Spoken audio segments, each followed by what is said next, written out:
Guys, it's Abby. I'm actually going to do a couple of clips during the week, or just put together a bunch of clips that I put together. So hopefully you guys enjoy this video. It might be a little bit cutty, like cutting off what I'm saying, but I'm so sorry about that. But right now we're actually loading up the dog lot that we're getting for Boone and River. We got them 2 like sassies that are really, really big. That way that they can get out of the other dog lot that is really messy and just not good.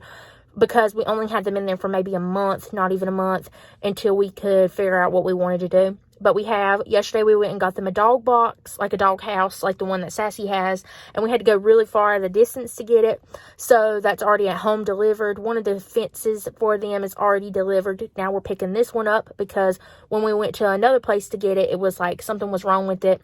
So, now we're getting both of them, and I'll show you the process of us building it. I'll also show you what we do, show you Boone and River's reaction to putting them in there, because I just really want to have that on camera for myself, and for you guys to see, to enjoy. So yeah, if you're interested in that, please stick around. Later in the day, so sorry guys, it's also so cold outside, but we're getting the dog lot done. You can't even see, it's so dark in here, but it looks great, and it's big. There's a huge tarp on top that's getting used as the roof, like what we use for sassies. You see the puppies, they don't even know what's coming. They're gonna get put in here when it's kind of dark outside, but that's all right, they'll get used to it. There's all fresh hay in here. They got a new dog box. I'll try to show you a little bit. Also, my mutt boots, I'm gonna give you a little update on that.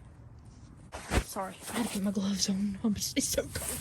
My mutt boots have kept me warm all day, and I'm also wearing my scrub pants. I got a pair of jeans under here. It's a Nike Pros. I am staying, but I wanted to show you.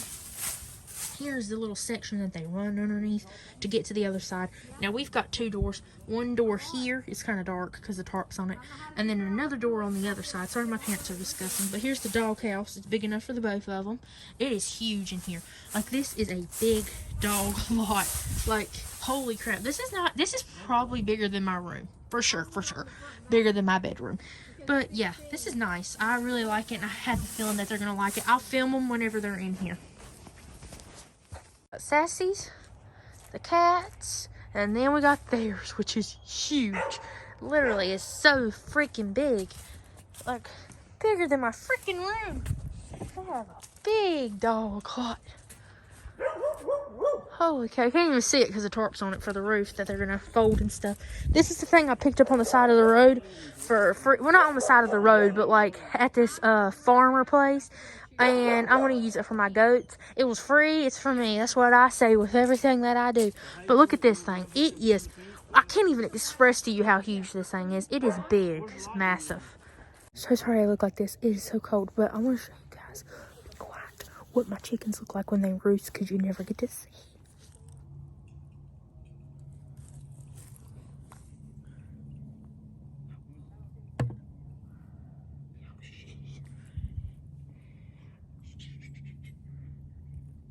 Pretty much done my chores for today as far as the animals go, but I'm gonna go get my keys real quick. And I just noticed that they have a little bit more stuff in their water thing. I'm very, I guess you'd say anal, which sounds very wrong, but I'm anal when it comes to their water and keeping it clean, because that's the most important part of your animals, is having clean water. So sorry I'm talking so low, it's just I feel like I kind of have to. Yeah, let's get the keys. But I'm gonna get some food. Like I said, they could last till tomorrow, but you see this feed? It's almost out. I got a whole nother bag already.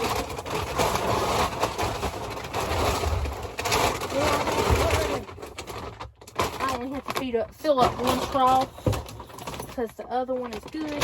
But we'll replace the food in the morning.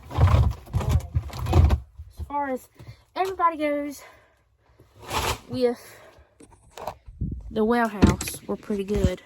But I'm gonna leave the gloves off real quick till we get back. But let's go give them some food and change out their water. So, like I said, they have a whole trough full of food in it. I'm actually in their dog house. Come here, River. The reaction was so cute. I would have got it on camera, but it wasn't nothing big. They were too excited. Oh, was you excited for your new house? Oh, was you excited for your new house? Look at him. He's so cute. Here, look. Show them your face, honey. Oh, they got a heat lamp in here that's pulled all the way up so they can't get Sorry if this is going to be confusing, but the next video you're going to see is 2 days later when my chicken eggs came in. I forgot to film a video saying that they were coming. They delivered on Tuesday, but I don't know when you guys are going to see this video. So, yeah, they delivered on the 20th, I think. So, yeah, they came perfectly packaged, which you'll hear me say in the video. Alright, y'all. Today, the silky eggs came. Now, they're wrapped in this to keep them safe during shipping, but she actually sent me 8 instead of 6, so I am so happy about that. Not only was there this much packaging, but there was also a whole big thing full of fluff that was on top. So these things were not gonna be cracked. She did wonderful with her packaging. I've got the incubator getting its temperature and its humidity to where it needs to be, and got a nice little letter that was sent in the mail with it that tells you what to do, tells you how to keep your humidity, explains to you that you need to leave your eggs in the box, pointed in down, for 24 hours. So that's what I'm doing. I'm keeping them in here because I don't think it would make a difference, but maybe I should put them in a carton. I don't know, but it just helps to get the cells back to where they need to be. And she was so nice, and you know, she said happy hatching. So freaking nice. Go follow her Instagram, 2 Pigtails and Feathers. She has really cute chickens. So yeah, thought I'd give you a little update that the eggs did come. I have not seen any cracks yet, but I also haven't put them on the incubator light before putting them in there, but I'll give you an update when we do that. But my incubator, its temperature and humidity has been doing very, very good. Now with this, I just fill up A port, and then on the 18th day, I'll fill up B port. So, yeah. Is this working? Yes. Hey guys, so this is probably going to be included with a couple of clips, and this will probably just be one that like kind of jumps forward. Sorry if you hear some background noise. Like I said, there's a certain amount of times I cannot film because there's people who are talking, who just got home, and people just want to chit chat to each other. So I'm so sorry if it's a little bit loud. But I wanted to talk to you a little bit about my eggs that are in my incubator at the moment. We're hatching some beautiful babies. But anyways, they're in the incubator right now, and they should, by the time that I've calculated it, should be hatched out by the 10th of February. Now, they can go into the 11th, the 12th, and I think maybe the 13th, but past that, it's probably not fertile, or either it has probably passed away, which is sad, but I just want to talk to you a little bit about that. Now, I will do some extra clips showing you when I actually candle them. Now, I candled them before I put them into the incubator to make sure that there was no cracks, because if there was a crack in the egg, you're not supposed to put it into the incubator because it will start to smell, blah, blah, blah. None of mine had cracks in it. By the way, she sent me 8, not 6, 8. She sent me 2 extra. Also, I really, really would definitely, 1,000,000%, if these hatch, order from her again. Literally. Her packaging was wonderful. The only thing that was messed up was shipping, but that was a part of my, my post office is kind of like crazy. So, like I said, like that one time when I was doing bead bond a long time ago, if you don't know what bead bond is, go check that out. It's my bead bond bracelets, but I don't really sell them anymore. Well, I didn't ever sell them in the beginning anyways. I never made profit off of them. It was kind of just like, I'm going to make you one if I want to make you one kind of thing. But, what I was going to say was, the shipping and all that kind of stuff in North Carolina is crazy at the moment. I'm pretty sure it probably is everywhere, but in, coming from California all the way to North Carolina is like, you know, risky with eggs in a box. So I was very surprised when I got them and I didn't have any cracks, and she packaged it so freaking well. So I'm so happy for that. She sent me instructions on what she does to get successful hatching. Sorry, I have gum in my mouth. I probably can't really take it out because that's just gross. But anyways, she gave me her instructions of what she does with her eggs to have successful hatching, and I followed by that pretty much. So yeah, I let them sit out for like 12 hours to let them settle, to let the cells acclimate and get attached to the top of the roof like it's supposed to. I keep it pointy side down and put it in the incubator the right way. When I candled them with the pointy side down and not the big fat bottom of the egg down, because you want to keep it at a certain motion when candling it. I did all of that. So, you know, I've been a busy mama, okay? And then today I actually cleaned out the chicken coop with my other 3 chickens. I didn't film that because I was like tired, obviously. So I cleaned that out and I put new pine shavings in there. Never put cedar ever in your whole life.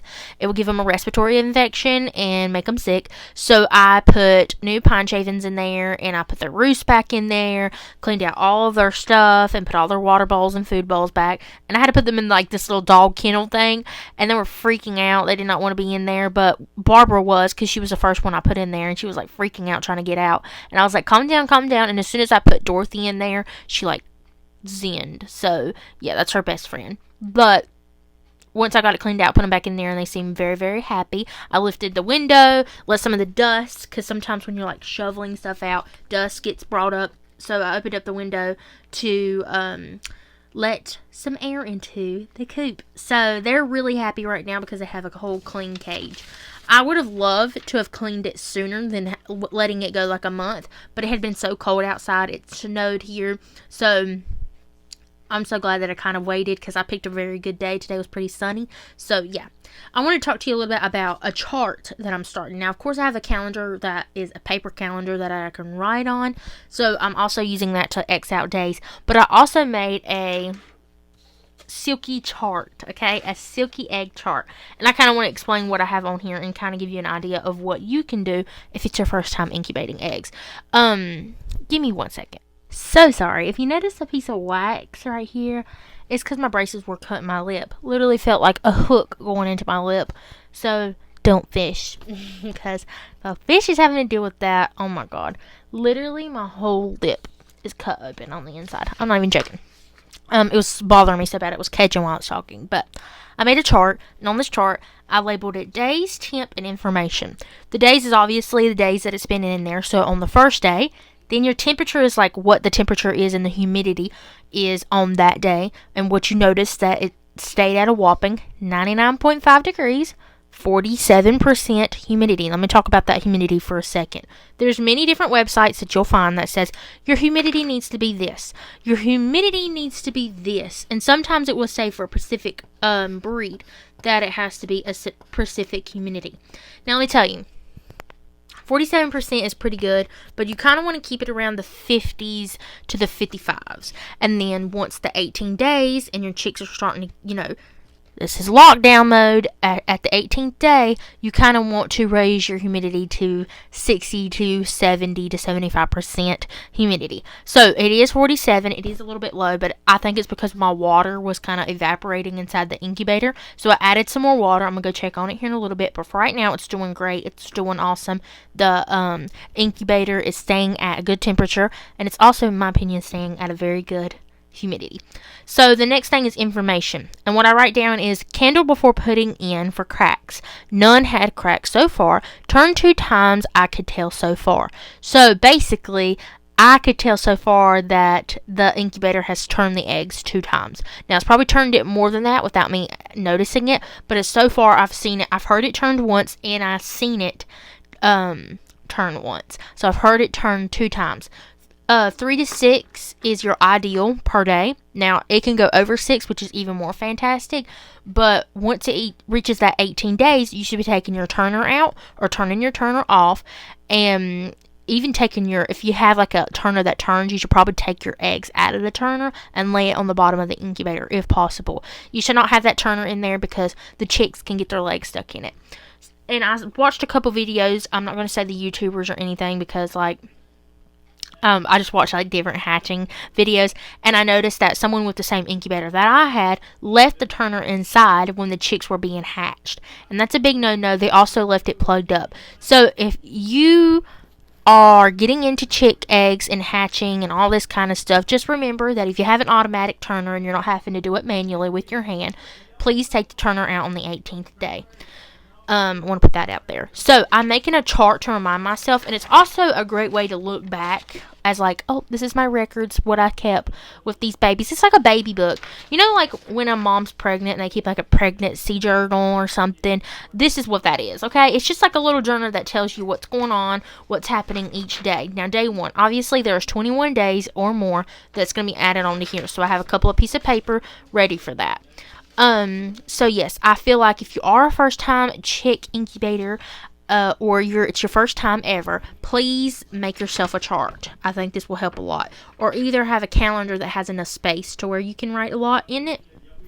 But yes, so that's so far what I've done with my chicks in my incubator. So far, so good. I was very nervous when putting them into the incubator, and I'm still very nervous. But you know what? That's that. On the 7th day, I will actually take them out and incubate them, but very, very carefully. And I'll definitely have to have somebody film while I'm doing it, because I'm not going to be filming and also incubating at the same time. So thank you guys so much for watching this part of the segment. If I add on more, that's great. If not, thank you guys so much for watching. And of course, I'll see you next time.